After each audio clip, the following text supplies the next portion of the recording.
এমন এক প্রণয় প্রহরে। লেখায় মহুয়া আমরিন বিন্দু। বিশিষ্ট শিল্পপতি বেলায়েত খন্দকারের মেয়ে বিয়ের আগের দিন রাতে বাড়ি থেকে পালিয়েছে।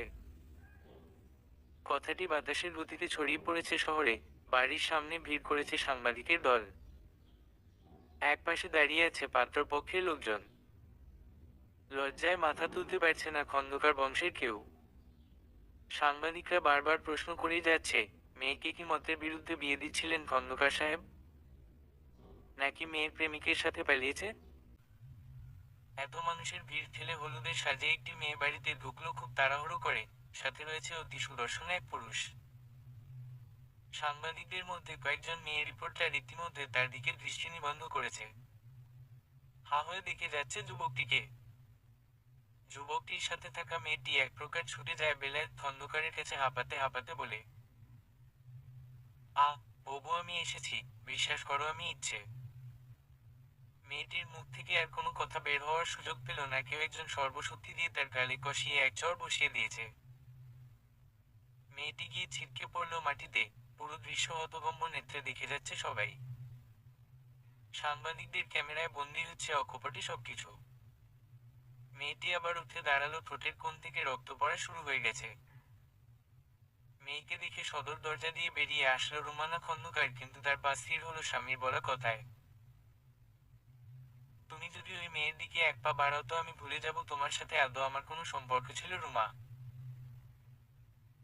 এবার হু হু করে কেঁদে দিল ফিহা। চোখের পানি গড়িয়ে পড়ছে তার নেতির পড়া গাল বেয়ে। এক রাতে মেয়েটির এই করুণ অবস্থা দেখে আঁচলে মুখ চেপে কেঁদে উঠল রুমানা। ফিহা উদ্ভ্রান্তের ন্যায় আবারও বলতে শুরু করলো। আব্বু বিশ্বাস করো আমি কারোর সাথে পালিয়ে যাইনি, আমাকে কিডন্যাপ করা হয়েছিল। ফিহার কথায় তীক্ষ্ণ দৃষ্টি নিক্ষেপ করলেন বেলায়েত খন্দকার। পাশে দাঁড়িয়ে থাকা লম্বা চওড়া সুদর্শন ছেলেটির দিকেও একবার তাকালো। ছেলেটি কেমন নীরব দর্শকের ন্যায় সবকিছু দেখে যাচ্ছে। তার চোখে মুখে বিরক্ত, রাগ, ভয় কিছুই দেখতে পাচ্ছেন না তিনি। উল্টে এত কিছুর মাঝে একধান এসে তাকিয়ে আছে নিজের হাতে থাকা মোবাইলটির দিকে। বেলায়েত খন্দকার কঠিন কণ্ঠে এক প্রকার ধমকে সুরে বললেন, তোমার কথার কি প্রমাণ আছে যে তুমি পালিয়ে যাওনি? ফিহা এবার পাশ ফিরে তাকালো যেখানে দাঁড়িয়ে আছে যুবকটি। ফিহা তার সামনে গিয়ে বলল, আপনি তো আমাকে কথা দিয়েছেন বাসায় নেওয়ার পর বাবাকে সবকিছু খুলে বলবেন। আপনি আসলে ভুলে অন্য কেউ ভেবে আমাকে তুলে নিয়ে গিয়েছিলেন, এখানে আমার কোনো দোষ নেই। আপনি তো আমার হেল্পও করেছেন, নিজের ভুল বুঝতে পেরে আমাকে বাসায় পৌঁছে দিতে এসেছেন।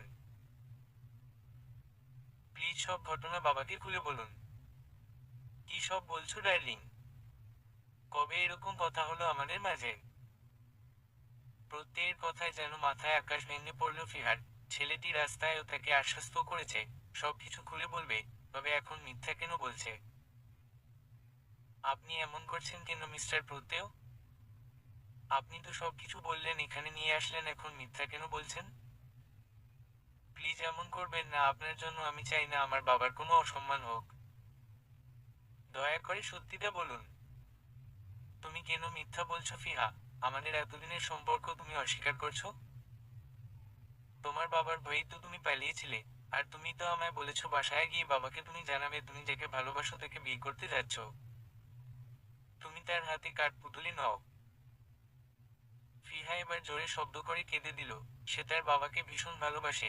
তার বাবা তাকে পছন্দ না করলেও তার প্রতি মানুষটির বিশ্বাস ছিল, যা কিনা এই ছেলেটির জন্য ভেঙে চুরমার হয়ে গেছে।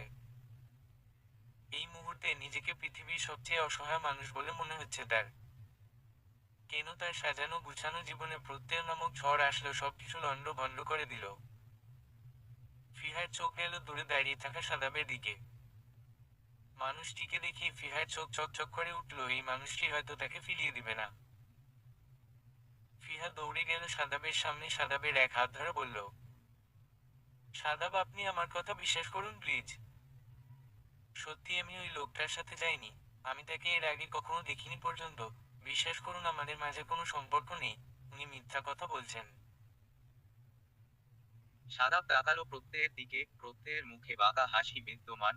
সে এক হাতে নিজের চুল ঠিক করতে ব্যস্ত। সাদাব রাগে নিজের হাত মুষ্টিবদ্ধ করে নিল, চোখ বুজে নিয়ে ভিতরে থাকা রাগটা দমানোর চেষ্টা করলো। মনে মনে বলল, তুই কাজটা ঠিক করিসনি প্রত্যয়, এর মূল্য তোকে দিতে হবে।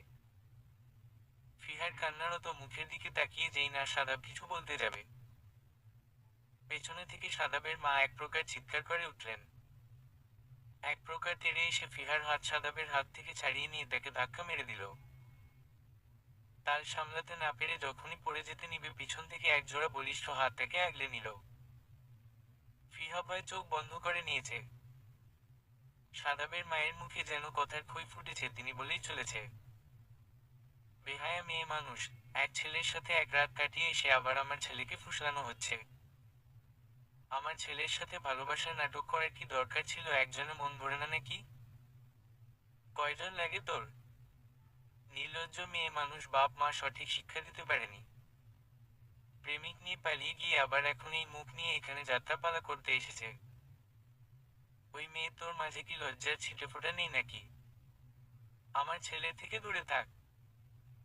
ছেলের পছন্দ বলে বিয়েতে মতো দিয়েছিলাম, দেখে তো বোঝাই যায়নি মেয়ের পেটে পেটে এত শয়তানি। ফিহা চোখ খুলে দেখল নিজের অবস্থান, নিজেকে প্রত্যয় বাহুতে আবদ্ধ দেখেই গা গুলিয়ে আসলো।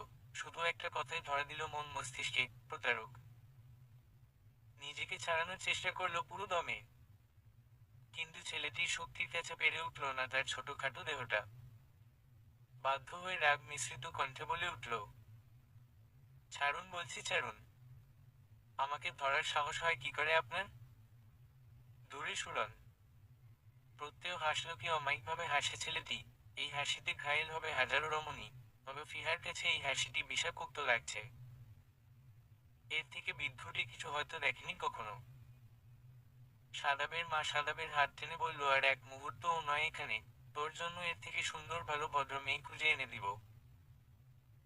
তোর ভাগ্য ভালো এরকম একটা মেয়েকে বিয়ে করা থেকে বেঁচে গেলি। সাদাবের চোখ মুখ লাল হয়ে এসেছে, সে কিছু বলতেও পারছে না। মায়ের বাধ্য ছেলে সে। তাকিয়ে আছে অন্যের বাহুবন্ধনে আবদ্ধ দাঁড়িয়ে থাকা মেয়েটিকে। মেয়েটির চোখে মুখে আকুতি, টানা টানা চোখ দুটো যেন বলে যাচ্ছে, প্লিজ আমাকে রেখে যাবেন না সাদাব, বিশ্বাস করুন আমার ভালোবাসা মিথ্যা নয়। আমাকে একবার বিশ্বাস করুন, দয়া করে আমাকে ভুল বুঝবেন না। নিজেকে এই মুহূর্তে বড় কাপুরুষ মনে হচ্ছে সাদাবের। কেন সে মুখ ফুটে মায়ের বিরোধিতা করতে পারছে না? কেন ভালোবাসার মানুষের পাশে দাঁড়াতে পারছে না? ফিহা অশ্রুসিক্ত নয়নে দেখল ভালোবাসার মানুষের প্রস্থান। যে মানুষটিকে ঘিরে ছিল তার হাজারো রঙিন স্বপ্ন, যে মানুষটিকে ভালোবেসে সে বুঝেছিল ভালোবাসা কি, প্রেম কি, সে মানুষটিও আজ থেকে ভুল বুঝলো, বাকি সবার মতোই দূরে ঠেলে দিল। এতটা নিষ্ঠুর কেন সবকিছু? কাল সন্ধ্যায় তো সবকিছু ঠিক ছিল, কিছু মুহূর্তে এভাবে সবটা শেষ না হলেও তো পারত। ফিহাকে এবারে টেনে নিয়ে গেল প্রত্যয় নামক মানুষটি। ফিহা রক্তশূন্য চোখে তাকিয়ে আছে শুধু, মুখটা ফ্যাকাশে হয়ে গেছে, উজ্জ্বল শ্যামলা বর্ণের মেয়েটির চোখ দুটি ফুলে গেছে, নাকের পাটাতনটি যেন টকটকে টমেটো। ফুপানোর ফলে থেমে থেমে কেঁপে উঠছে লাল হয়ে যাওয়া ওষ্ঠদয়। প্রত্যয় ফিহাকে নিয়ে এসে দাঁড়ালো বেলায়েত খন্দকারের সামনে। বাড়িতে নীরবতা বিরাজমান, কারো মুখে কোনো রা নেই। কিছু সময় পর পর শোনান যাচ্ছে সাংবাদিকদের ফিসফিসানি শব্দ। বেলায়েত খন্দকার তাকালেন মেয়ের দিকে, তবু তার পাষাণ মন গলল না। ধরেই নিলেন মেয়ের চোখ জল শুধু লোক দেখানো। তিনি তাচ্ছিল্যের সুরে বললেন, আর কি করার বাকি আছে? তোমাদের যা তামসা দেখানোর তা তো দেখিয়ে ফেলেছ ইতিমধ্যে। আর কত লোক হাসাবে তোমরা? এবার বেরিয়ে যাও আমার বাড়ি থেকে। এই মুখ নিয়ে আর আমার কাছে ফিরবে না তুমি। মনে রেখো, আজ থেকে আমার এক মেয়ে আর কেউ নেই। যে ছিল সে কাল রাতেই মারা গেছে। প্রত্যয়ের মুখে সূক্ষ্ম হাসি দেখা গেল। সে এক হাতে শক্ত করে চেপে ধরেছে ফিহার হাত, অন্য হাত প্যান্টের পকেটে গুজে দিয়ে বলল, আহ, শ্বশুর মশাই, এই মুখ দেখার কি দরকার? দরকার পড়লে প্লাস্টিক সার্জারি করে আপনার মেয়েকে আবার নতুন মুখ সমেত নিয়ে আসবো। আপনার মেয়ের একমাত্র জামাই বলে কথা, তার জন্য আমি সবকিছুই করতে পারি। আপনি কোনো চিন্তাই করবেন না, তাকে আমি সুখে শান্তিতেই রাখবো। একটা মাত্র বউ আমার।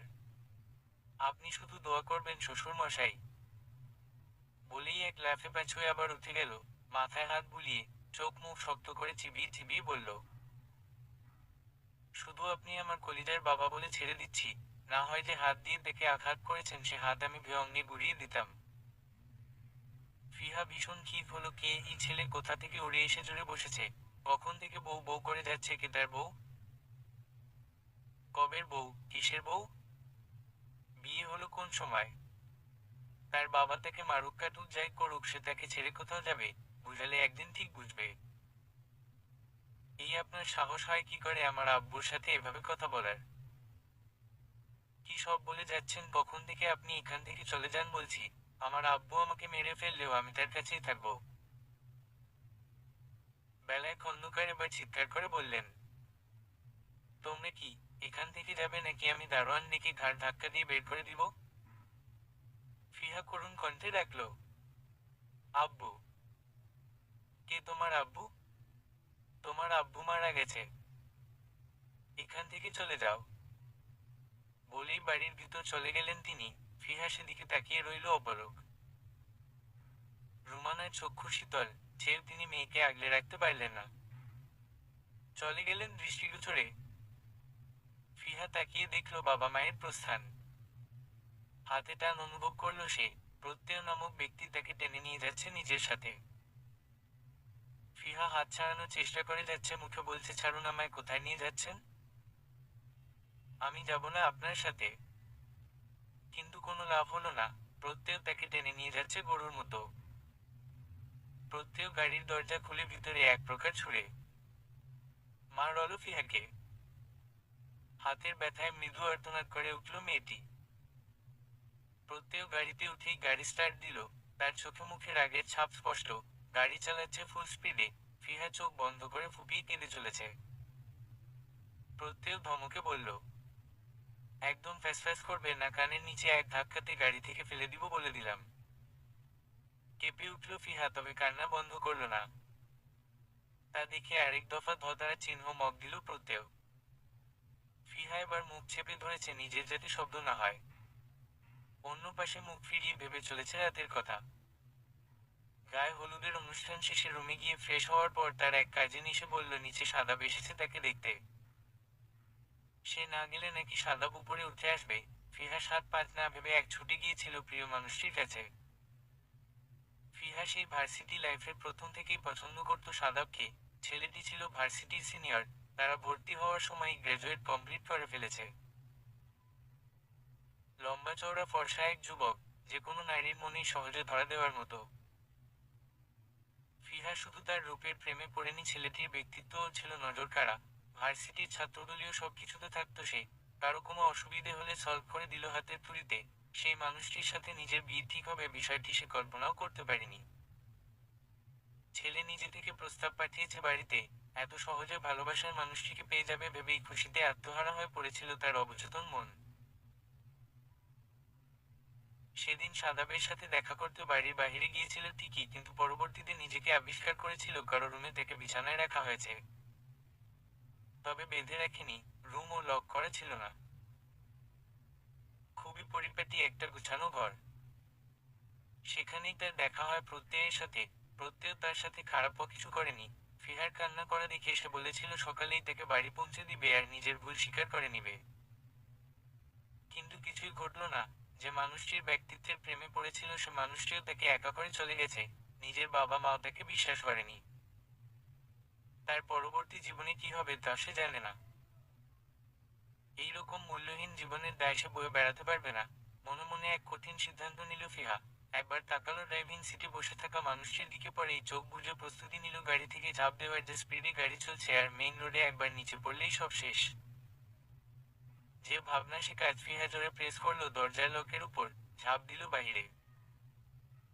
এত মরার সত্তর, তোকে তো আমি নিজে হাতে খুন করব। তুই যা করেছিস তারপর এখনো তোকে বাঁচিয়ে রেখেছি, এটাই তো অনেক। ফাহমিদ আল প্রত্যয়ের একটা নখ ছোঁয়ার সাহস কেউ করে না, আর তুই তার একমাত্র বছর। কথা সম্পূর্ণ না করে গাড়ির স্টিয়ারিং এ জোরে এক ঘুষি বসিয়ে দিল প্রত্যয়। ফর্সা চেহারায় যেন রক্তের ছোপ ছোপ দাগ পড়ে গেছে। রাগের ফলে পুরো মুখ এতটাই লাল বর্ণ ধারণ করেছে তা দেখে রীতিমতো কাঁপছে ফিহা। ফিহা যখনই গাড়ির দরজা খুলে ঝাঁপ দিতে যাবে ঠিক সেই মুহূর্তে প্রত্যেও গাড়ির দরজা ওপর পাশ থেকে লোক করে জোরে ব্রেক কষে। ভরা রাস্তায় আচমকা ব্রেক করায় ট্রাফিক পুলিশের কবলেও পড়তে হয়। প্রত্যেক সবকিছু সামলে একপাশে নির্জন জায়গা দেখে গাড়ি পার্ক করে। ফিহা মাথা নিচু করে বসে আছে, তাকানোর মতো সাহস পাচ্ছে না। প্রত্যেক নিজের ছুরি টেনে ধরেছে রাগ নিয়ন্ত্রণ করার জন্য। কিছু সময় পর গাড়ি স্টার্ট দেয় প্রত্যেক। ফিহার আর কিছু করার সাহস হয় না। এখন মনে হচ্ছে সে যদি মরেও যায় কবর থেকে উঠিয়ে সমস্ত শক্তি দিয়ে গেলে চর বসাবে এই প্রত্যয় নামক মানুষটা। ফিহার বুঝে আসছে না কেন এই ছেলে তার সাথে এমন করছে। তার সাথে তো এই লোকের কোনো দিন দেখা হয়নি, কোন সময়ের শত্রুতা ফলাচ্ছে এখন। ফিহা চোখ বন্ধ করে সিটে মাথা এলিয়ে দিল। কিছুক্ষণ পরই গাড়ি থামল। প্রত্যয় নেমে ফিহার পাশের দরজাটা খুলে দিল। ফিহা নেমে গেল। প্রত্যয় ফিহার এক হাত চেপে ধরে সাথে এক প্রকার টেনে নিয়ে যাচ্ছে। এখানেই সে রাতে ছিল, আবছা হলেও বাড়িটা দেখে চিনতে পারছে।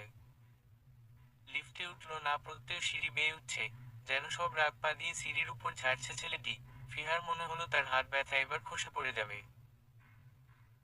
দাঁত দিয়ে ঠোঁট চেপে ধরেছে। যতই হোক তার মনে হলো সে এখন আর্তনাদ করলে পাশের মানুষটি রেগে যাবে।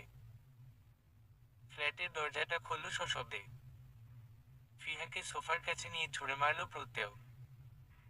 নিজে চলে গেল রুমের ভিতরে। কিছু সময় পর হাতে শপিং ব্যাগ নিয়ে হাজির হয়। ব্যাগগুলো ফিহার দিকে এগিয়ে দিয়ে ভরাট পুরুষালী কণ্ঠে বলে, যাও গিয়ে রেডি হয়ে আসো।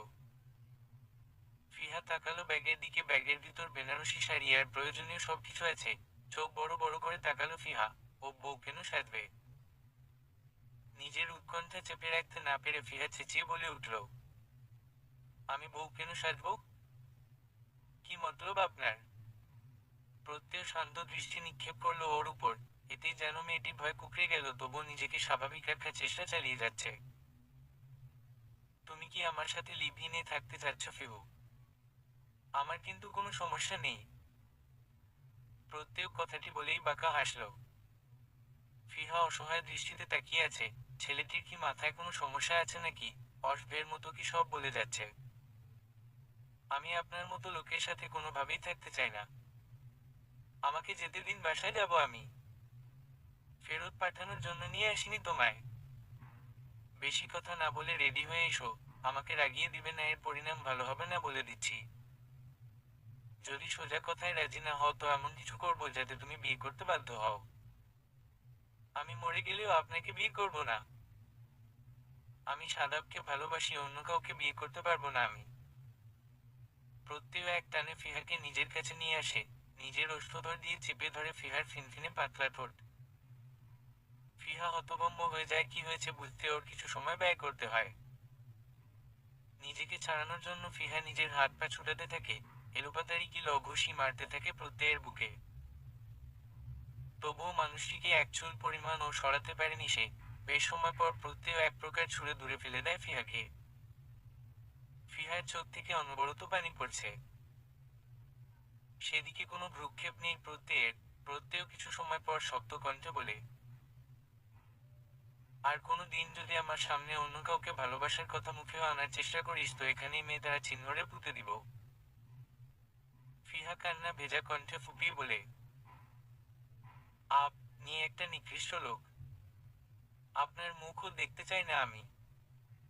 শুধু মুখ কেন বেবি, তোমাকে তো আরো অনেক কিছুই দেখতে হবে। বলেই চোখ টিপ মারে। ফিহা কান্না করতে করতে হেঁচকি তুলে ফেলেছে। প্রত্যয়ের কপালে সূক্ষ্ম ভাঁজ পড়ে। বিয়ে করে বাসর করতে চাও নাকি বিয়ের আগে? একটা চুমুতে মনে হয় কোনো কাজ হয়নি। বিয়ে করা পর্যন্ত ওয়েট করতে পারছো না বুঝি ফিউ বেবি? আগে আগেই শখ করার ইচ্ছে থাকলে মুখ ফুটে তো বলতে পারো। এভাবে কান্না করে আদায় করার কি আছে?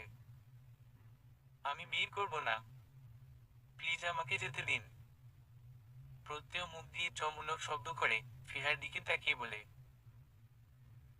ফিহা দেখো, আমাকে রাগাবে না। যদি 5 মিনিটের মধ্যে রেডি না হও তো নিজ হাতে পরিয়ে দিব। এটা যে আমি করতে পারবো আশা করি এটা এতক্ষণে বুঝে গেছো। এখন সিদ্ধান্ত নেও, নিজে পড়বে নাকি আমার হাতে? ফিহা রেগে বলে উঠে, বললাম না পড়বো না। কোনো বিয়ে টিয়ে করবো না আমি। তোর মতো খারাপ পলকের কোনো কথাই শুনবো না আমি। ফিহা। প্রত্যয়ের এত জোরে ডাক দেওয়াটা যেন অন্তরাত্মা কাঁপিয়ে দিয়েছে ফিহার। তবুও সে নড়ল না। কান্না করতে করতে উজ্জ্বল শ্যামলা ত্বকের উপর পানির ছাপ পড়ে গেছে। চোখ দুটো ফুলে গেছে। পাতলা ঠোঁটগুলো সমান তালে কাঁপছে। নাক ডগা রক্ত জবার ন্যায় বর্ণ ধারণ করেছে। প্রত্যয় হাত মুষ্টিযুদ্ধ করল। নিজেকে যথাসম্ভব শান্ত করে নরম কণ্ঠে বলল, ফিহা সাদাব, যদি তোমায় সত্যি সত্যি ভালোবাসতো তো আমি কখনো এমন গায়েব করতাম না। যদি সে তোমায় ভালোবাসতো তাহলে আজ তোমাকে ওভাবে রেখে চলে যেত না। তোমার সিদ্ধান্ত শোনার আশায় আমি বসে থাকবো না। মাত্র 20 মিনিট সময় দিচ্ছি, এর মধ্যে তৈরি হয়ে আসবে।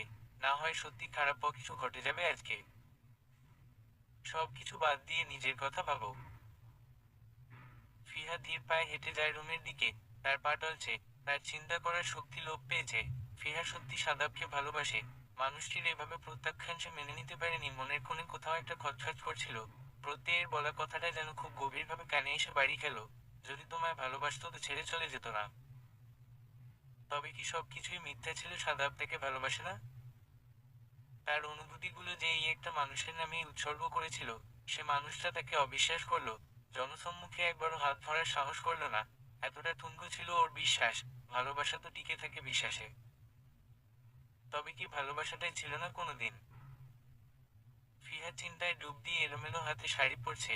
কোনোরকম পেঁচিয়ে বেরিয়ে আসে রুম থেকে। কাঁধ থেকে একটু লম্বা চুলগুলো ছড়িয়ে ছিটিয়ে আছে। চোখে মুখে বিষণ্ণতার ছাপ।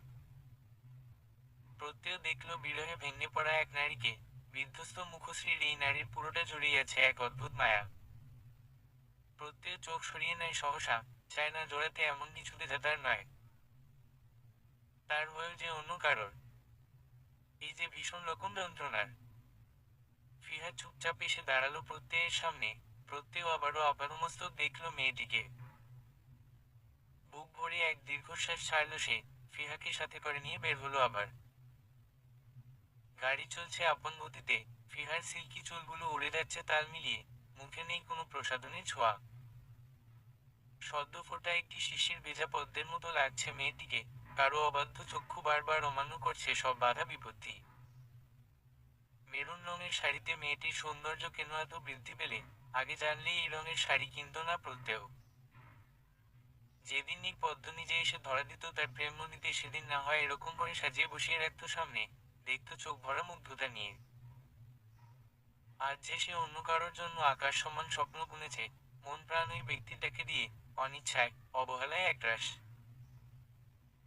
ঘৃণা নিয়ে তাকে গ্রহণ করছে। ভালোবাসার মানুষের মুখ ফিরিয়ে নেওয়াটা হয়তো সহ্য করা সবার সাধ্যর বাহিরে। কাউকে পাওয়া না পাওয়ার সমীকরণে পেয়ে গিয়ে ছুঁয়ে দেওয়ার অধিকার না পাওয়া। ভালোবাসার অধিকার নিয়ে সামনে দাঁড়াতে না পারার মতো অসহনীয় অনুভূতি আর কি 10টা আছে। গাড়ি এসে থামলো। কাজী অফিস নামক সাইনবোর্ড টানানো একটা গেটের সামনে। ফিহা অনুভূতিহীন যন্ত্রের ন্যায় হেঁটে যাচ্ছে, কেন যাচ্ছে সে জানে না।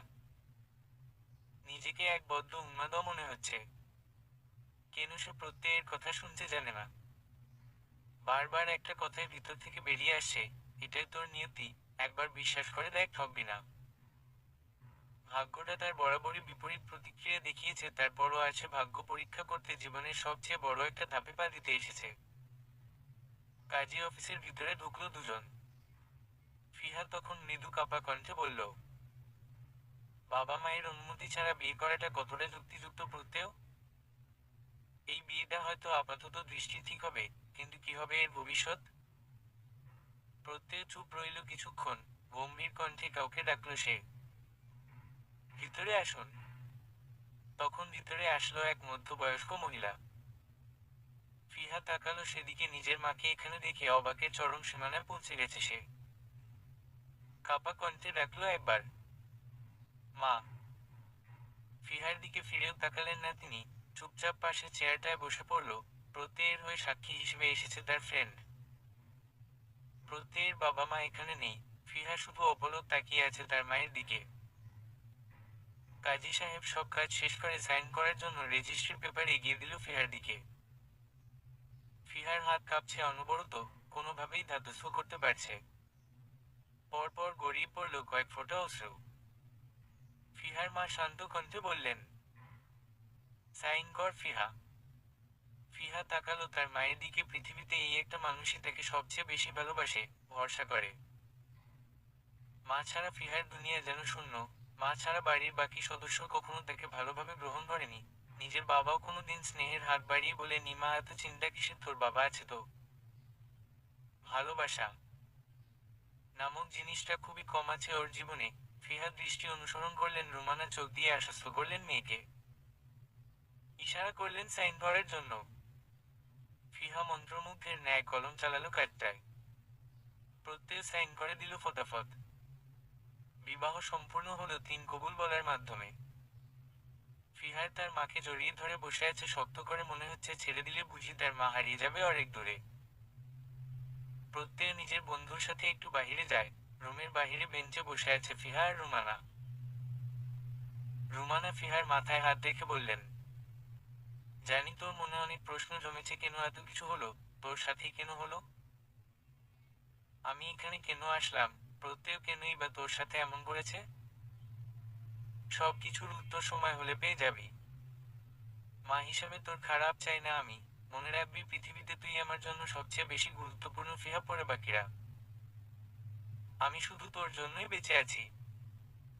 আমার মেয়ে যেন পৃথিবীর সর্বোচ্চ সুখ পায়, সেজন্যই আজ আমি এখানে এসেছি। তুই অনেক ভালো থাকবি মা। প্রত্যয় অনেক ভালো ছেলে। আমি জানি তোর মনে কি চলছে। ভালোবাসাটা অন্যায় না মা, ভুল মানুষকে ভালোবাসাটা নিজের জন্য ক্ষতিকর। প্রত্যয়কে আমি বলছি বলে তোকে মেনে নিতে হবে না। তুই নিজে ওর সাথে থেকে নিজ থেকে উপলব্ধি কর মানুষরা কেমন। বাহ্যিক দিক দিয়ে বিচার না করে ওর মনটাকে চিনতে শিখ। ওকে বোঝার চেষ্টা কর, এইটুকুই বলবো। বলবো না সবকিছু ইচ্ছের বিরুদ্ধে মেনে নে। তবে আমার বিশ্বাস তোরা দুজন দুজনের জন্য পারফেক্ট। ভালোবাসা দ্বিতীয়বারও আসে যদি পাশের মানুষটি মন মতো হয়।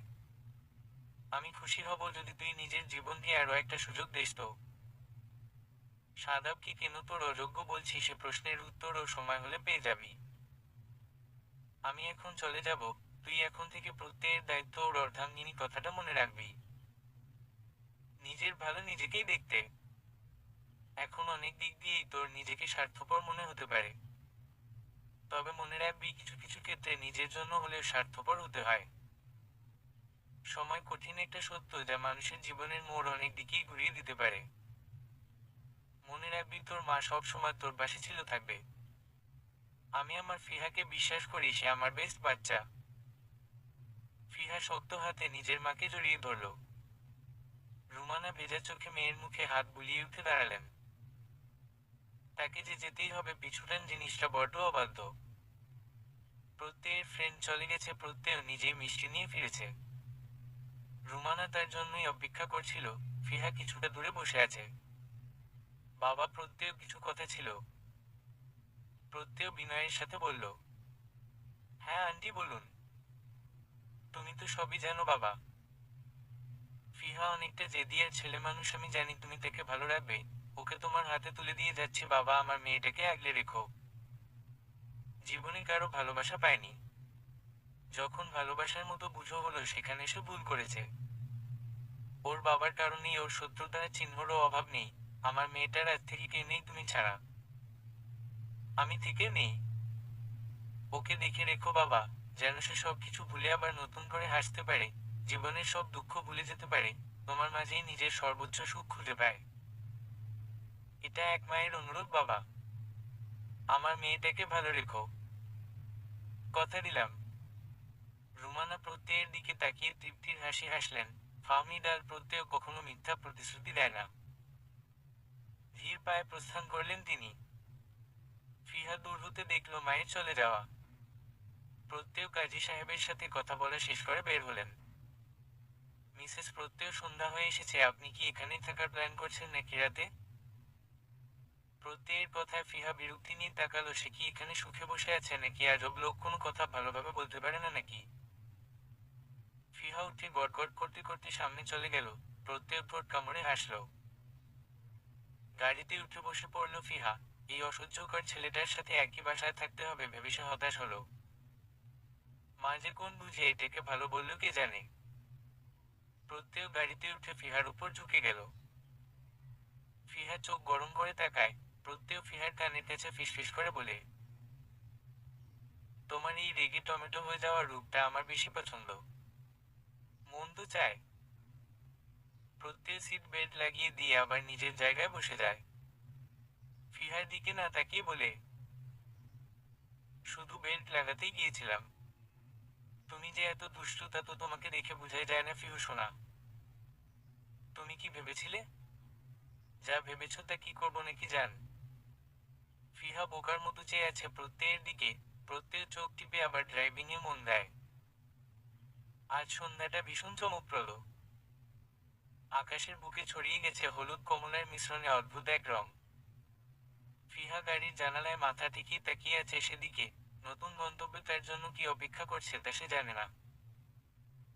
তবুও নতুন সূর্যের আগমনের প্রত্যাশা করছে। বাড়ি পৌঁছে প্রত্যয় ফিহার দিক তাকিয়ে বলল, আলমারির ওই পাশটায় তোমার কাপড় রাখা আছে, যাও ফ্রেশ হয়ে আসো।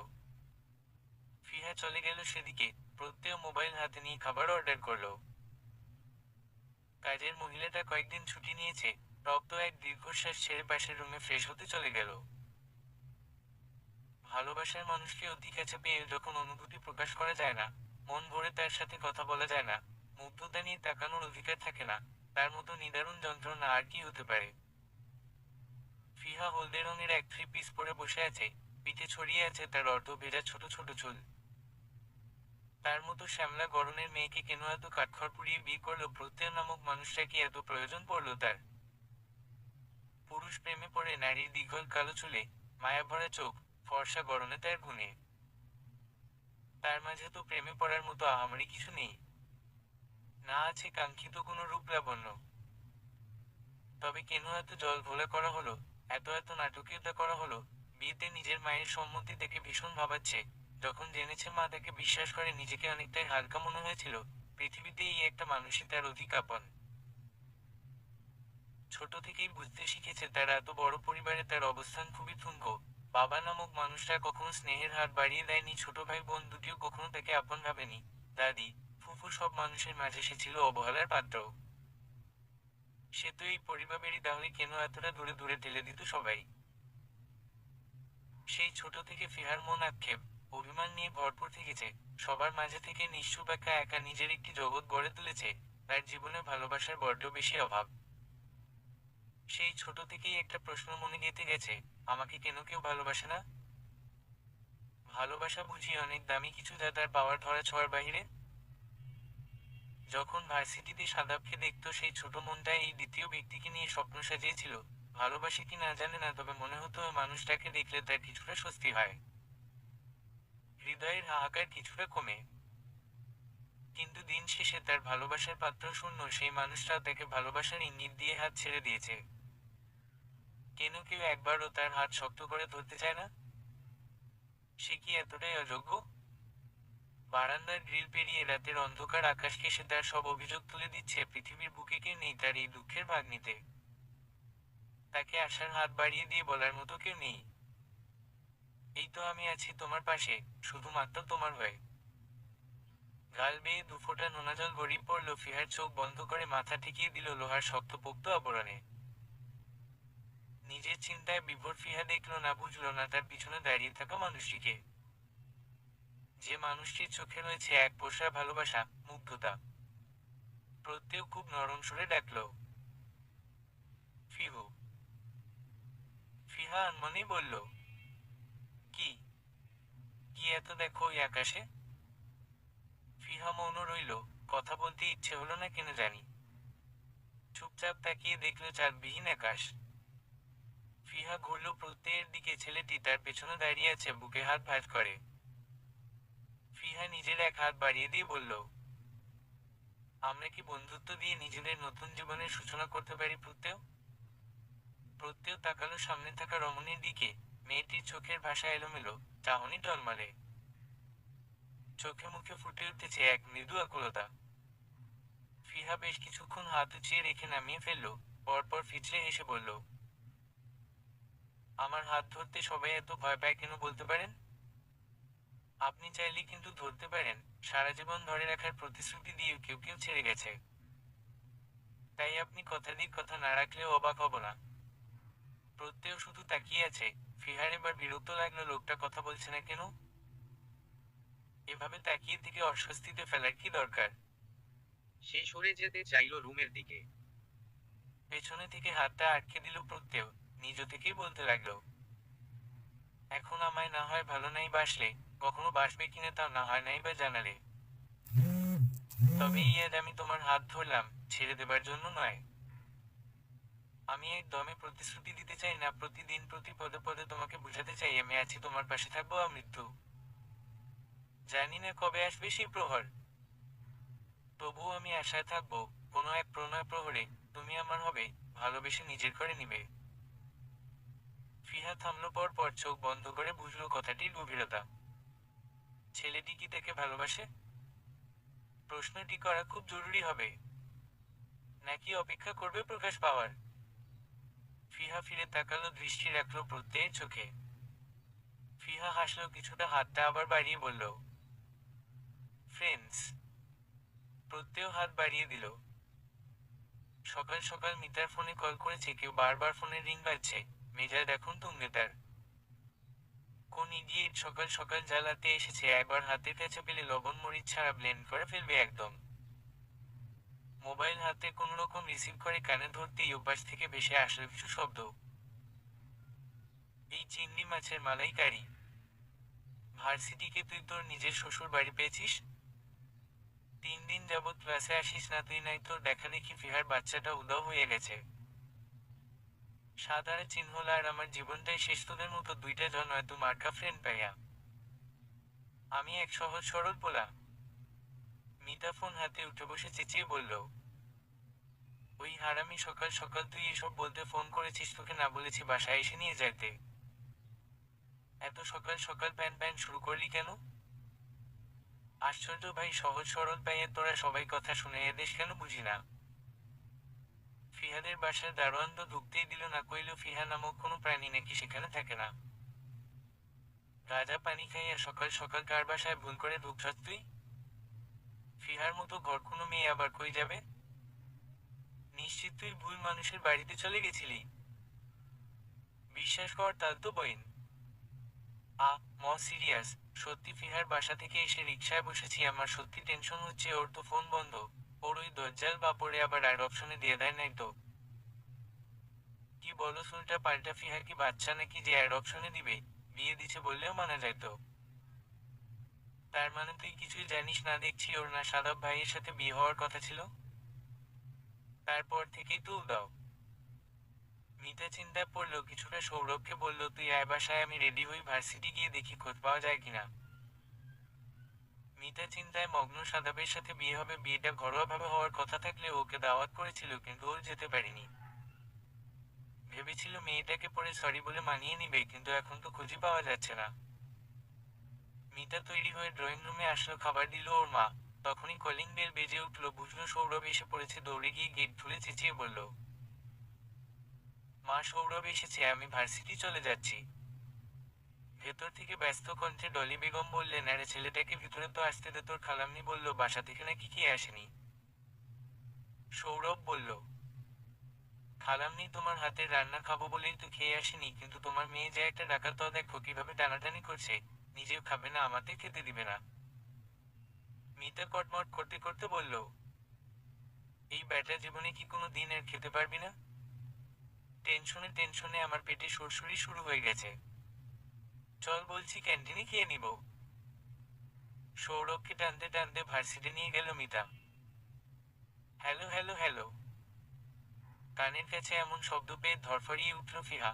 খাটের পাশে দাঁড়িয়ে মিট মিট করে হাসছে প্রত্যয়। ফিহার আগে বলে উঠল, এটা কি হলো? ঘুম থেকে ডেকে তোলা যেত না? এভাবে কেউ চিল্লায় আল্লাহ আমার কান।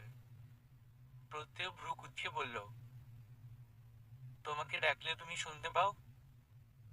এ পর্যন্ত 4বার ডেকেছি। ভার্সিটি যেতে চাও না নাকি আর? আমি তো অফিসে যাব তোমাকে নামিয়ে দিয়ে, তাই উঠো জলদি, অলরেডি লেট হয়ে যাচ্ছে।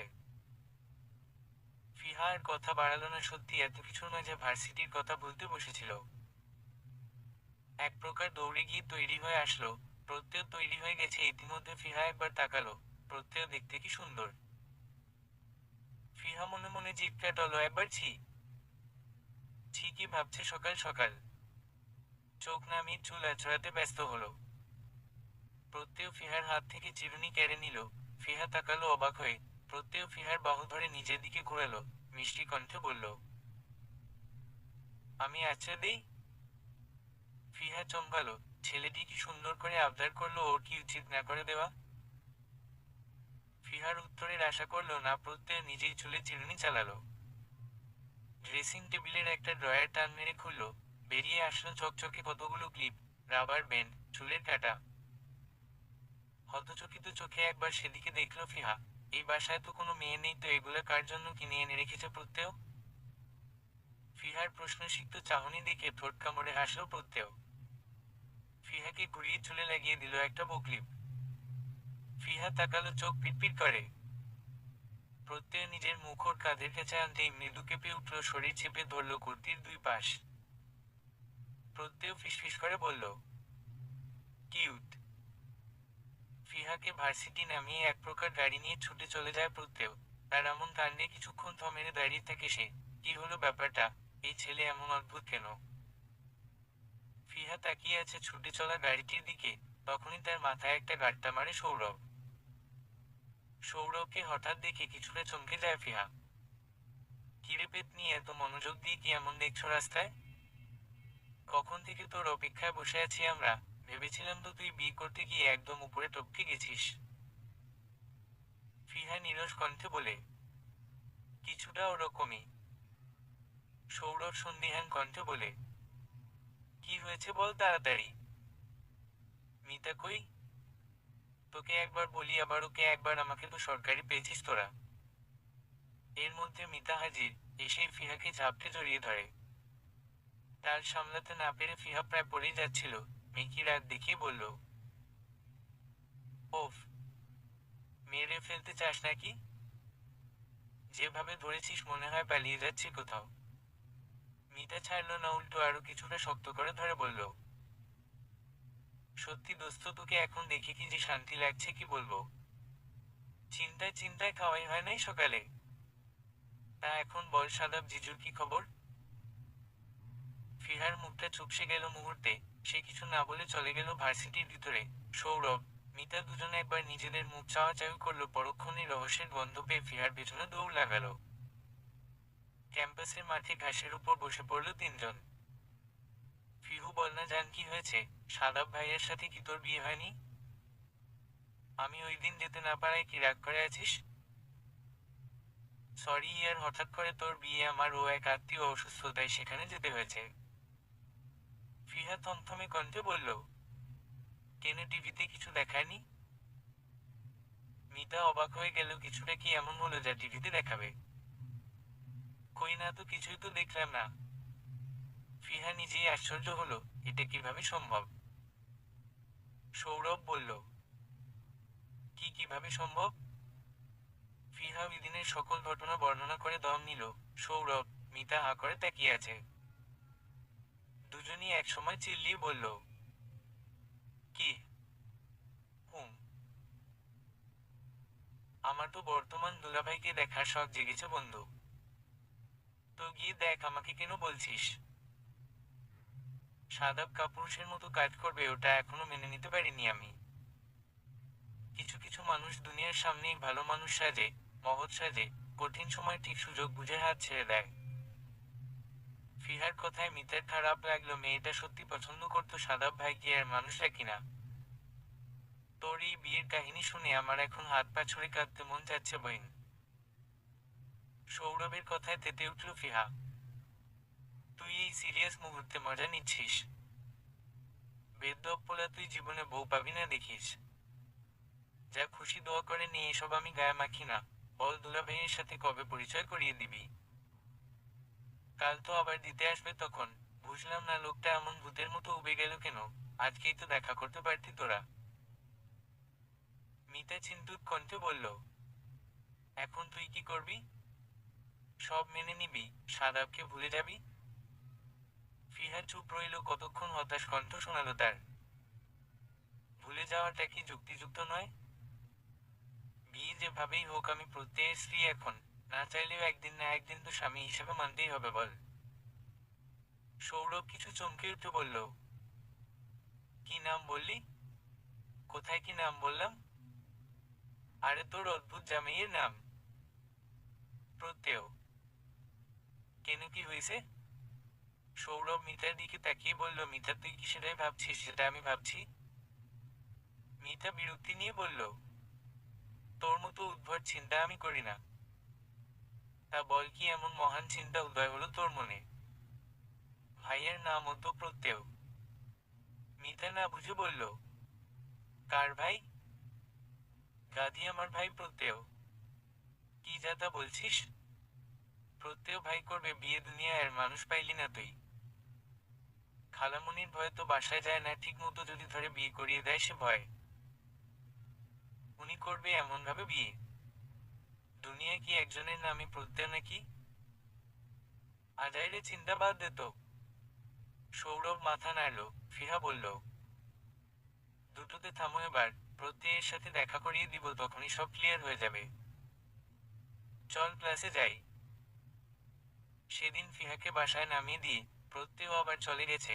একা বাসায় বসে বসে বিরক্ত হচ্ছে ফিহা। প্রত্যয়ের বিষয়ে তো কিছুই জানে না সে। তার মা, বাবা, ভাই, বোন সবাইকে না জানিয়ে বিয়ে করলো কেন? নাকি তার কেউ নেই? রাত 9টা অলসভাবে কেটেছে ফিহার। পুরোটা বিকাল সন্ধ্যা নিজের জীবনের হিসাব মিলাতে ব্যস্ত সে। হঠাৎ কলিং বেল বেজে ওঠায় কিছুটা চমকালো। কে আসলো? প্রত্যয়ের কাছে তো চাবি আছে তাহলে? ফিহা উঠে দরজার কাছে গেল। কাঁপা কণ্ঠে জিজ্ঞেস করলো, কে? কে? আমি। কণ্ঠটা চিনতে কিছুটা অসুবিধে হলো। আন্দাজে বলে উঠল, প্রত্যয়। হুম। ফিহা দরজা খুলে পাশে দাঁড়ালো। প্রত্যয় কপালের ঘাম মুছে ভিতরে ঢুকলো। তাকে ভীষণ ক্লান্ত মনে হলো ফিহার। গায়ের শার্ট লেপ্টে আছে ঘামে। কপালে ছড়িয়ে আছে এলোমেলো চুল। ফিহা চোখ সরিয়ে নিল সহসা। ভেতরে গিয়ে ফ্রিজ থেকে ঠান্ডা পানি নিয়ে আসলো। প্রত্যয় সোফায় গা এলিয়ে দিল। প্রত্যয়ের দিকে ফিহা গ্লাস বাড়িয়ে দিল। প্রত্যয় মুখের সামনে ধরে রাখা গ্লাসটা দেখে সেদিকে তাকালো। মুখে হালকা হাসি ঝুলিয়ে দাঁড়িয়ে আছে ফিহা। ঠান্ডা বাষ্পে কাচের গ্লাস ধোঁয়াশা হয়ে আসছে। কিছু পানি পড়ছে গ্লাসের প্রাচীর ঘেঁষে। প্রত্যয় হাত বাড়িয়ে নিল। তৃপ্তি সহকারে পানি খেল। পুরোটা সময় তাকিয়েছিল ফিহা। প্রত্যয় হাসি মুখে বলল, বাহ, আমার উপর দরদ দেখাচ্ছ যে হঠাৎ? কি ব্যাপার ম্যাডাম? ফিহা আবারও হাসলো। গ্লাস নিয়ে যাওয়ার সময় বলল, বন্ধুর এতটুকু করতেই পারি আমি? সময় যেন এক অদৃশ্য রেখা। কত দ্রুত পেরিয়ে যায় তা বোঝাই যায় না। মনে হয় এই চোখ বুঝলাম, সেকেন্ডেই সকাল হয়ে গেল। ফিহা। প্রত্যয়ের সম্পর্কের সুতো বুনতে শুরু করেছে। 1 মাস কেটে গেল। দুজন মানুষ একই ছাদের নিচে থাকছে। সকাল সন্ধ্যা রাত একে অপরের সাথে কথা বলছে। অপছন্দের জিনিসগুলোও কখনো কখনো এত প্রিয় হয়ে ওঠে তা মানুষ কল্পনাও করতে পারে না। তেমনি হয়তো প্রত্যয় নামক মানুষটার ব্যক্তিত্বে আটকে গেছে ফিহা। সৌন্দর্য, ধন, দৌলত, ঐশ্বর্য ছাড়াও মানুষকে যে কিছু একটা খুব করে মুগ্ধ করতে পারে তা হলো মানুষের মন। মন ছুঁয়ে দেওয়ার মতো কিছু মানুষের আগমনে একটা বিদগ্ধ হৃদয়ও সেরে উঠতে চায়। নতুন করে হাসতে শিখে, ভালো থাকতে শিখে। ফিহার সাথে প্রত্যয়ের বন্ধুত্ব গাঢ়তর হয়েছে। দুজনের মাঝে অন্য কোনো সম্পর্ক আছে কিনা তা জানা নেই। তবে তারা যেন একজন অপরজনকে বুঝতে পারে। এই 1 মাসে ফিহার বিশ্বাস অর্জন করে নিয়েছে প্রত্যয়। মেয়েটা যে নিজেকে শক্ত খোলসে আবৃত করে রেখেছে, নিজের দুঃখ আড়ালে রেখেছে, তা হয়তো বন্ধুত্বের মতো একটা জিনিস না থাকলে কখনো জানা হতো না প্রত্যয়ের। ফিহা জানতে পারে দিনের মিডিয়া কনফারেন্সগুলো যাতে সবার মাঝে প্রকাশ না হয় সেজন্য সব পদক্ষেপ সে নিয়েছে। একটা মেয়ের সম্মান নষ্ট করাটা উচিত নয়। তার কথা সাংবাদিকরা কেন শুনেছে ফিহা জানে না। তবে মানুষরা তার সম্মানের কথা এতটা চিন্তা করে ভেবেই তার মন অজানা আবেশে পুলকিত হয়েছিল। অদ্ভুত বিষয় হলেও সাদাব তার সাথে এই 1 মাসে একবারও যোগাযোগ করার চেষ্টা করেনি। ভার্সিটিতেও আগে প্রায়ই আসতো, কিন্তু এই 1 মাসে তাকে দেখেনি। যার ফলে প্রত্যয়ের সাথে তার সম্পর্কটা নিয়ে কোনো দ্বিধায় পড়তে হয়নি তার। রোজকার মতো ভার্সিটি যাচ্ছে আজও। সৌরভ, মিতা আগে ভাগে দাঁড়িয়ে আছে গেইটে। তাদের মনোভাব এমন, আজ তো দেখেই ছাড়বো। কিন্তু ফিহাকে একা আসতে দেখে হতাশ হলো। মিতা তো রেগেই বলল, কি শুরু করেছিস ফিহা, তোর জামাই কি ডায়মন্ড নাকি? এই 1 মাস ধরে ঘুরেছিস কিন্তু মহাশয়ের মুখ দেখাতে পারলি না। ফিহা নিজেও বিরক্ত, প্রত্যেককে যতবার বলেছে ততবারই সে বাহানা দিয়ে কেটে পড়েছে। আমি ভাবছি দোস্ত, এই আজব ছেলের সবকিছুতে রহস্য জানি, শোনার বাবা মায়ের কথা কতবার জিজ্ঞেস করেছি, শুধু বলছে সময় হলে সবার সাথে পরিচয় করিয়ে দিব। এখন এসব বলে লাভ নেই। সৌরভের সন্দেহ যেন বাড়ল। সে ভেবেই নিয়ে তার ভাইয়ের ফ্ল্যাটে গিয়ে চেক করবে এবার। যদি তার ধারণা সঠিক হয় তো হাতে নাতে ধরা। মন মেজাজ বিক্ষিপ্ত হয়ে আছে ফিহার, কেনই বা হবে না যখন একটা মানুষের পুরো পৃথিবী আর একটা মানুষ হয়, তার সবকিছু জুড়ে ওই মানুষটা বিরাজ করে। তখন যদি কাঙ্ক্ষিত সে ব্যক্তি ব্যস্ততা দেখায়, সকাল থেকে রাত অবধি একটা কল না দেয়, একদম এড়িয়ে চলে, তখন কি মেনে নেওয়া যায় নাকি? লোকটা এমন কেন? এখন ফিহা একটু ভালো ব্যবহার করছে তো তাই ভাব বেড়ে গেছে। একবার আসুক আজ বাড়িতে, সকাল সকাল একটা চিরকুট ধরিয়ে সারাদিন এড়িয়ে যাওয়ার শাস্তি তো দিতেই হবে। রাগে একদম টইটম্বুর ফিহা, নাকের পাটাতন লাল হয়ে উঠেছে, 11টার কাটা ছুঁই ছুঁই আর এর বাড়ি ফেরার নাম নেই। দরজাই খুলবো না আজ। কলিং বেল বাজলো কয়েকবার, ফিহা খুলতে যায়নি, অগত্যা প্রত্যয় চাবি দিয়ে লক খুলে ঢুকেছে। ফিহা ড্রয়িং রুমে দাঁড়িয়ে আছে, উল্টো দিক মুখ করে। প্রত্যয় দেখলো কিছুক্ষণ, ফিহাকে চমকে দিয়ে পেছনে থেকে জড়িয়ে ধরলো হঠাৎ। মায়া ভরা কণ্ঠে ফিসফিস করে বলল, সরি সরি সরি। আর এমন ভুল কখনো হবে না মহারানী, প্লিজ রাগ করে থাকবেন না। আপনি রেগে কথা না বললে আমার মতো মানুষের যে মরা ছাড়া আর কোনো উপায় থাকবে না। ফিহা প্রত্যেককে ধাক্কা দিয়ে সরিয়ে দিল, রাগীভাবে বলল, আমাকে এসব বলছেন কেন? বাসায় আসার কি দরকার ছিল? যেখানে ছিলেন সেখানেই থাকতেন। সুন্দরী কলিগদের ছেড়ে আসতে তো মন চায় না আপনার? জেলাস হচ্ছিস বুঝি? আমার এত দেখা পড়েনি। সরুন, কথা বলবেন না আমার সাথে? আমি একাই থাকতে পারি, কাউকে দরকার নেই আমার। প্রত্যেক কান ধরে দাঁড়িয়ে পড়লো সামনে, মুখটা বাচ্চাদের মতো করে বলল, আজকেই তো প্রথম, কথা দিচ্ছি আজই শেষ। মিটিং এর পর মিটিং, তাই সময় হয়ে ওঠেনি। দরকার পড়লে চাকরি ছেড়ে দিব, তাও বউকে রাগাবো না আর। এবারের মতো মাফ কি পেতে পারি আমি? ফিহা মুখ ভেঙচি কাটল, ছোট করে বলল, ঠিক আছে।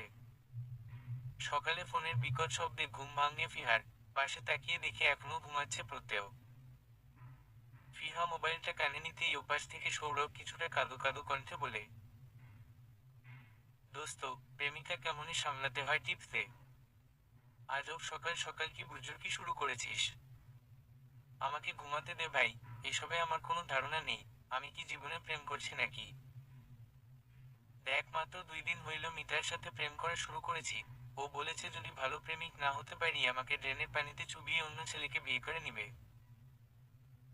এই তোদের দুইটার ফালতু প্রেম কাহিনী শোনাবি না আমাকে।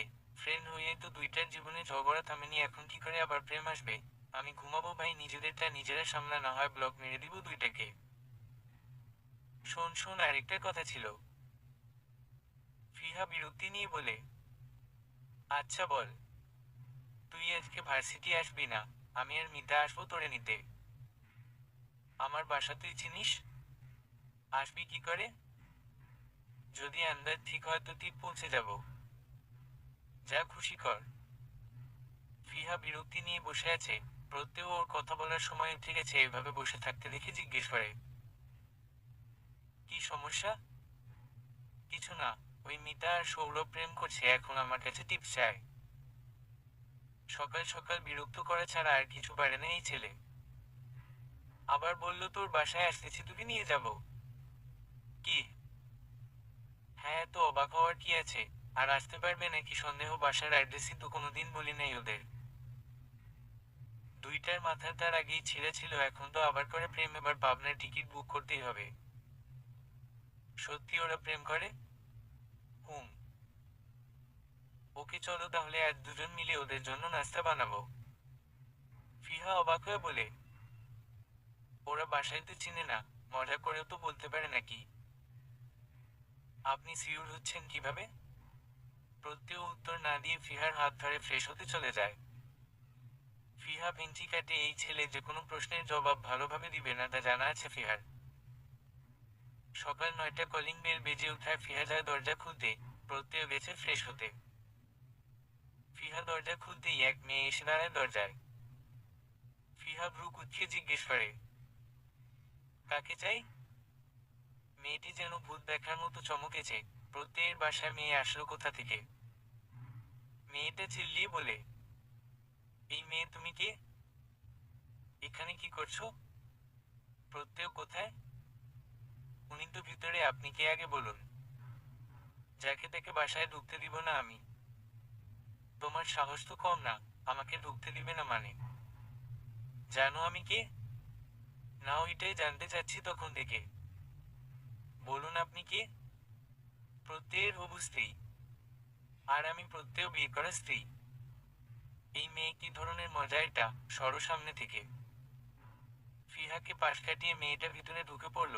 প্রত্যয় বের হলো তখন মেয়েটি দেরি না করে গিয়ে প্রত্যেককে জড়িয়ে ধরল। আকস্মিক ঘটনায় প্রত্যয় অবাক হলো, ফিহা তো তাকে এখনো জড়িয়ে ধরা অব্দি যায়নি, তাহলে কে? ফিহাকে সে ভালো করেই চিনে। এত ভাবনার মধ্যে চোখ পড়ে দরজার সামনে। ফিহার আগে লাল হয়ে গেছে।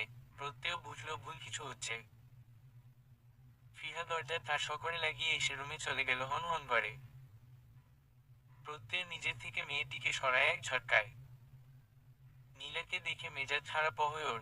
এই মেয়েটার জ্বালায় শেষ। এখন বাসায় চলে এসেছে, না জানি কি কি বলেছে ফিহাকে এই মেয়ে।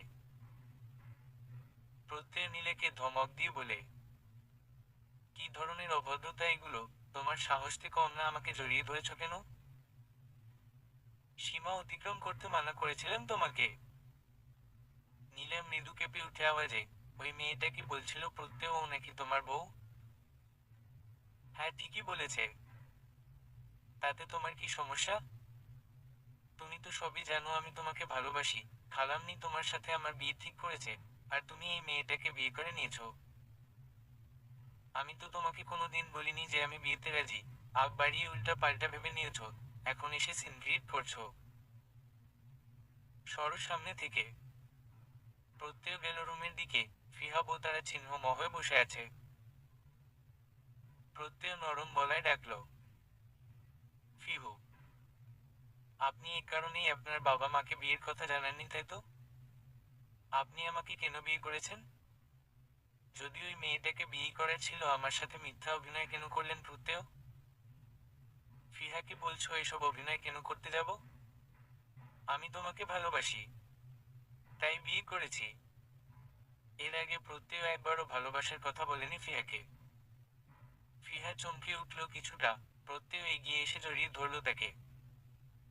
এভাবে রাগ করছো কেন? অন্য কারোর সাথে সহ্য করতে পারছো না আমাকে?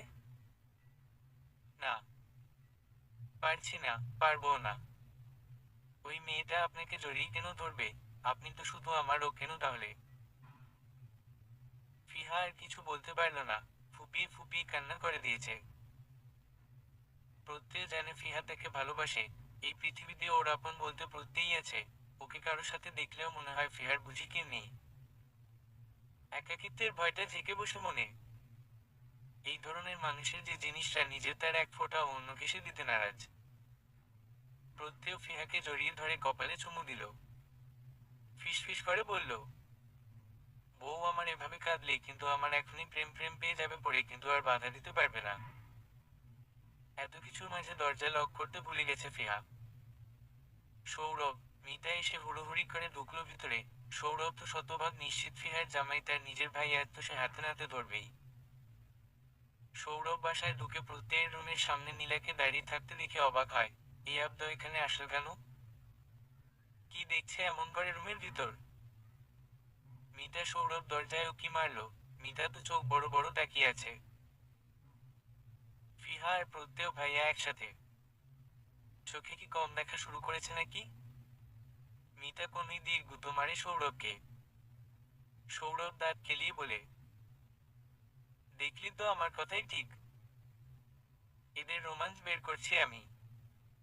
সৌরভ চেঁচিয়ে বলে, এই ভাইয়া তুমি বিয়ে করে বউ নিয়ে 3 বেলা রোমান্স করছো আর আমাদের একবার জানানোর প্রয়োজন ও মনে করনি? নীলা তো প্রত্যয় ফিহাকে একসাথে সহ্যই করতে পারছে না। ন্যাকা কান্না করে মোবাইল হাতে ফোন লাগালো তার খালামণিকে। খালামণি, তোমার ছেলে বিয়ে করে নিয়েছে, তুমি জলদি আসো, এর একটা বিহিত করো। মিতা আটকাতে গিয়েও ব্যর্থ। এখন যদি ওর খালামণি এখানে চলে আসে তো সব ঘেটে যাবে। এই মেয়েটা এমন কেন? বিরক্ত নিয়ে গিয়ে বসলো সোফায়।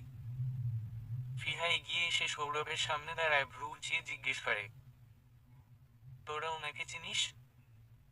চিনবো না আবার, একই মায়ের পেটের ভাই। কিন্তু এখন মনে হচ্ছে আমাকে চিনবেই না, বউ পেয়েছে না। তীব্র অভিমান সৌরভের কথায়। প্রত্যয় নির্বাক, শান্ত হয়ে বসে আছে। ফিহা এগিয়ে যায় প্রত্যয়ের দিকে। আপনি বলেননি কেন সৌরভ আপনার ভাই? ফিহা কিছুটা ভাবুক হয়ে আবার বলে, ও এই জন্যই বুঝি ভার্সিটিতে আমাকে রেখে একদম ভূতের মতো উবে যেতেন। কথা বলছেন না কেন এখন? ডাকাতের মতো বিয়ে করে এখন চুপচাপ বসে আছে। সৌরভ তোর ভাইকে নিয়ে চলে যেত, এটাকে এখন আমার একদম সহ্য হচ্ছে না। সৌরভ বলে ওঠে, আব্বু তো ভাইয়াকে মেরে আকাশে পাঠিয়ে দিবে, সে ভয় হয়তো লুকিয়ে বিয়ে করেছে। তাই না ভাইয়া? প্রত্যয় রাগী চোখে তাকায় সৌরভের দিকে। তারা যেন প্রেম করছে। প্রেম প্রেম গন্ধ ছড়িয়েছে বলবো নাকি আব্বুকে, হাওয়া সব বের হয়ে যাবে। থ্রেট দিচ্ছ তো দাও একবার, আম্মু আসুক আজকে। এরই মধ্যে কলিং বেল আবার বেজে উঠল। নীলা ছুটে গিয়ে দরজা খুলল। বাকি সবাই সোফায় বসে আছে। রুমে ঢুকেই চেঁচিয়ে উঠলেন সীমা বেগম, প্রত্যয়ের এত বড় সাহস! বিয়ে করবে না করবে না করে একদম বিয়ে করে সংসার করছে, তাও আমাকে কিছু জানায়নি। আর ওর একদিন কি আমার একদিন। ফিহাকে আগে থেকেই চিনতেন সীমা বেগম সৌরভের বন্ধু হিসেবে। তিনি ড্রয়িং রুমে উপস্থিত সবাইকে দেখলেন একবার, আবার বললেন, বউটা কোথায়? রুমে কি ঘাপটি মেরে বসে আছে নাকি? আজ দুটোকে ধরে দিব আমি। আমাদের বললে কি বিয়ে দিতাম না নাকি? এই মিতা, ফিহা বলতো ওর বউ কোথায়, যা ধরে নিয়ে আয়।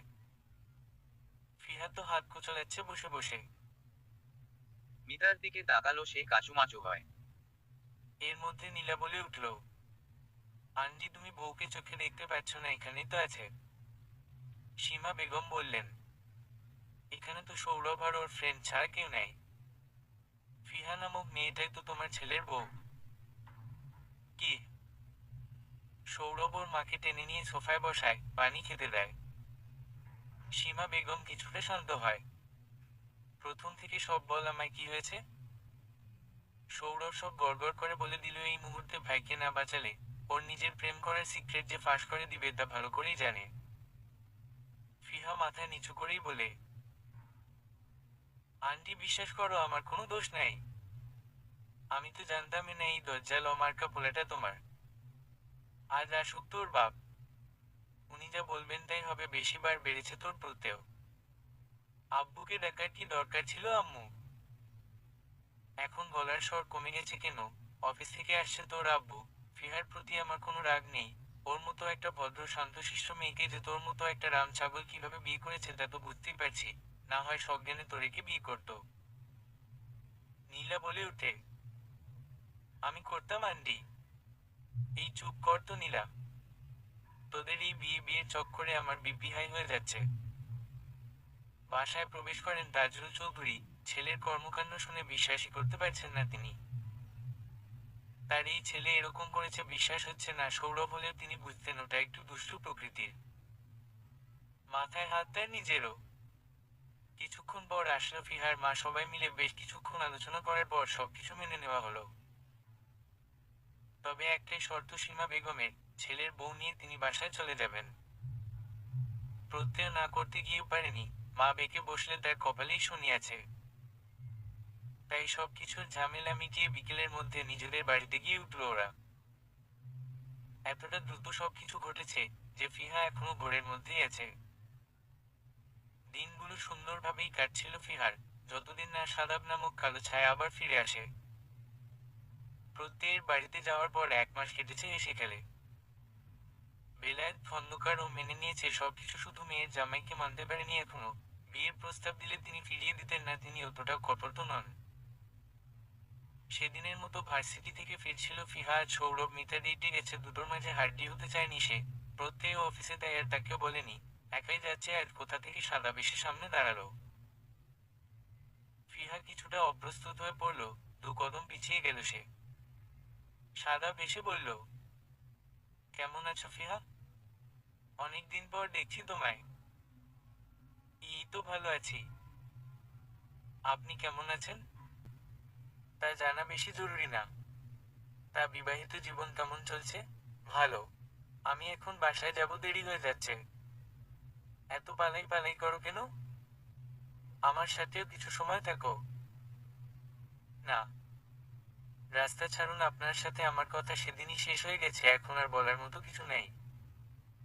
আমি আমার স্বামীর সাথে ভালো আছি। সাদাব ফিহার হাত টেনে ধরল। ফিহা আটকে উঠল, হাত ছাড়ানোর জন্য মোচড়ামুচড়ি শুরু করে দিল। ছাড়ুন বলছি। না ছাড়বো না কি করবি তুই? তোকে তো কবেই আমি শেষ করে দিতাম। প্রত্যেকটা মাঝখান থেকে এসে সব প্ল্যান ভেস্তে দিল। তোর বাপের জন্য আমার বাপের জেল হয়েছে। তোর বাপকে তো একটা না একটা শাস্তি দিতেই হবে। নিজের মেয়ের সম্মানের বিনিময়ে তাকে এর মূল্য দিতে হবে। ওই দিন তো খুব নিখুঁত পরিকল্পনা করে মিডিয়া ডেকে তোকে বেজ্জত করেছিলাম, কিন্তু প্রত্যেক সব মিডিয়া কোম্পানির মুখ বন্ধ করে দিল। বিয়ে করে সারা জীবনের জন্য নরক দেখাতে চেয়েছিলাম তোকে, সেখানেও প্রত্যেক তোকে বাঁচিয়ে নিয়েছে। আর তোকে কে বাঁচাবে? এখন তো প্রত্যেক ও নেই, আর ও আসার আগে তুই হবি ধর্ষিতা। পুরো দুনিয়া জানবে তুই কে। বলেই কুৎসিত হাসল সাদাব। ফিহা নিজের কানকে বিশ্বাস করতে পারল না, এই ছেলেটা এত নিকৃষ্ট। ফিহাকে টেনে নিয়ে গেল সাদাব, আটকে রাখলো হাত পা বেঁধে। এদিকে বিকাল হয়ে গেছে, ফিহা বাড়ি ফিরেনি। সৌরভ নিজেও অবাক, ফিহা তো কখন বাড়ি চলে আসার কথা। সীমা বেগম হন্তদন্ত হয়ে কল লাগালেন প্রত্যয়ের ফোনে। প্রত্যয় সব ছেড়ে বেরিয়ে পড়ে, তার বুঝতে বাকি নেই কার কাজ। সে পুলিশ স্টেশনে যায় আগে, পুলিশকে ইনফর্ম করে। ফিহার মোবাইল থেকে লোকেশন জেনে ছুটে সেদিকে। সাদাব এগিয়ে আসছে ফিহার দিকে। ফিহা প্রাণপণে পিছিয়ে যাচ্ছে, বারবার হাত জোর করে বলছে যেন তার এরকম ক্ষতি না করে। সাদাব এসে ফিহাকে বিছানায় ফেলে দেয়, টান দিয়ে সরিয়ে ফেলে ওর না। বুকে হাত দেওয়ার আগেই কেউ একজন এসে লাথি দিয়ে ফেলে দেয় ওকে। এলোপাতাড়ি মা, ব্রতে থাকে সাদাবকে প্রত্যয়। ফিহা ওড়না জড়িয়ে কাঁদতে থাকে একপাশে দাঁড়িয়ে।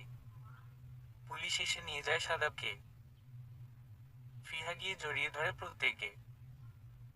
প্রত্যয় রাগ দেখিয়ে বলে, এখন আমাকে একদম ধরবে না তুমি? কতবার বলেছি একা একা আসবে না? আমাকে একবার কল করে বলতে পারলে না তুমি? আর যদি কিছু হয়ে যেত তখন আমার কি হতো একবারও ভেবে দেখেছো তুমি? প্রত্যয় ফিহাকে ছাড়াতে চাচ্ছে, ততই ফিহা প্রত্যয়কে জড়িয়ে ধরছে শক্ত করে।